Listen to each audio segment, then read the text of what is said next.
Welcome to our first lecture on modern network security threats.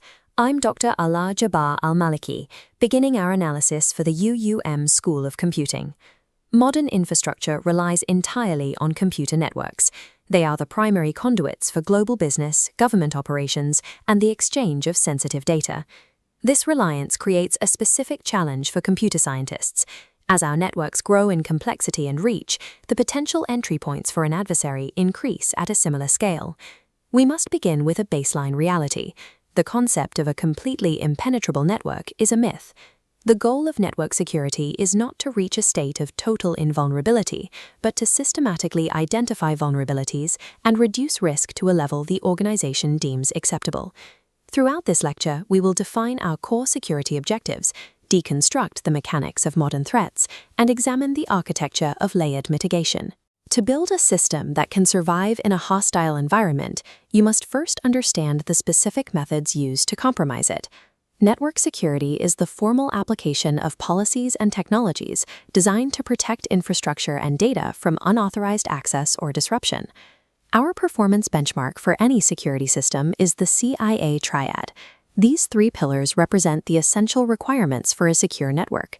Confidentiality is the requirement that sensitive information is accessed only by authorized users. This prevents data from leaking to external or unauthorized nodes. Integrity ensures that data remains accurate throughout its lifecycle. It guarantees that a packet has not been altered, whether by technical error or malicious intent, during transit. Availability is the requirement that systems remain functional and responsive. Data and services must be accessible to legitimate users exactly when they are needed. We classify any action or event with the potential to compromise one of these three pillars as a threat. A threat targets a vulnerability, which is a specific structural or logical weakness within the network's hardware or software. We measure risk as the intersection of these two, the likelihood of a threat exploiting a vulnerability, combined with the impact that exploit would have on the system. The sum total of every vulnerability across an organization's network defines its attack surface. Every security technology we deploy, from encryption to access controls, serves the goal of shrinking this attack surface to protect the CIA triad. To engineer better defenses, we have to look at the network from the perspective of an attacker seeking to breach these pillars. Malware remains a primary tool. This malicious software, including viruses, worms, and trojans, is engineered specifically to disrupt or damage a target system. In a ransomware attack, an adversary gains access to a database and encrypts the files. The organization is then locked out of its own data until a payment is made for the decryption key. This is a devastating breach of availability. Because the attacker may also have viewed the data before locking it, confidentiality is often compromised as well. Attackers also target human psychology.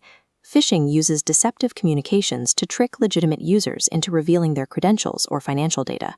This highlights the danger of insider threats.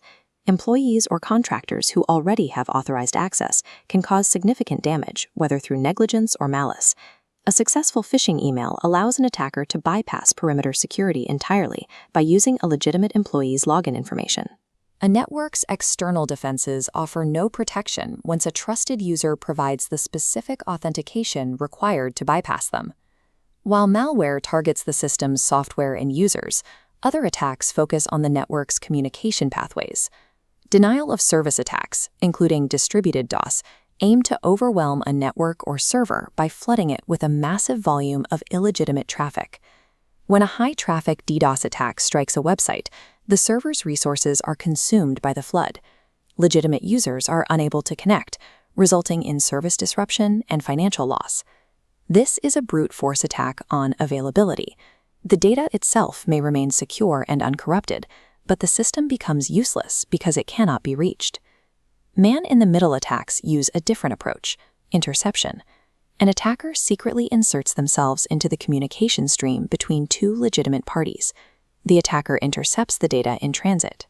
They can passively monitor the exchange or actively alter the data packets before forwarding them to their destination. Passive monitoring destroys confidentiality, while active alteration violates the integrity of the communication. As long as networks require open pathways to route information, they remain structurally vulnerable to these forms of interception and traffic saturation. Knowing that we cannot eliminate threats entirely, our focus as engineers is to mitigate their impact and reduce the probability of a successful exploit. Mitigation begins with administrative controls, risk assessment, and security policies. These define the rules for system usage and identify which vulnerabilities require the most urgent attention. Technical hygiene, specifically regular updates and patching, is required to close known software vulnerabilities and continuously shrink the attack surface. Because the human element is a frequent target, user awareness and training are the primary defenses against phishing and insider threats. Architecturally, we use network segmentation.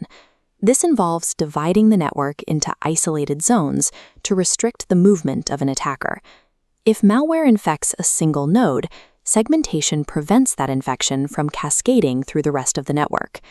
By trapping threats within a specific zone, we preserve the availability of the wider system, even during an active breach. These strategies form the structural blueprint for a resilient digital ecosystem. Defense in depth is the most effective implementation. It uses concentric security layers to protect sensitive core data. Firewalls form the perimeter, filtering traffic and blocking known malicious requests. Intrusion detection and prevention systems provide a second layer, monitoring internal traffic for specific attack signatures. At the node level, access control mechanisms ensure internal users only interact with authorized data. Finally, SSL and TLS encryption protect the packets themselves.